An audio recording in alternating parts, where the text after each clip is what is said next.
Cilj vere. Šta je kraj vere, braćo? Spasenje duše. Šta je cilj vere? Spasenje duše. Šta je plod vere? Spasenje duše.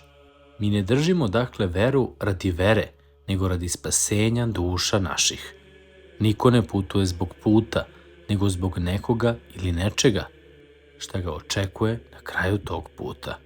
Niko ne baca konop u vodu u kojoj se neko davi radi konopa, nego radi davljenika da ga spase. I veru je nama Bog dao kao put, na kraju koga putnici će primiti spasenje duša svojih.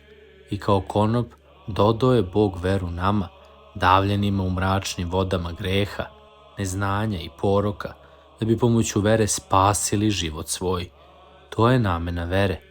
Kogod zna kolika je cena duše ljudske, kao i šta znači spasenje duše, taj mora priznati da ništa u ovome svetu nema ni potrebnije ni korisnije od vere. Mi verujemo radi spasenja duša naših. Ko ima istinitu veru, taj mora znati da je vera radi spasenja duša. Ko misli da njegova vera nečem drugom služi, a ne spasenju duše njegove, taj niti ima istinitu veru, niti poznaje dragocenost svoje duše. Misli za svaki dan u godini Svetog Vladike Nikolaja.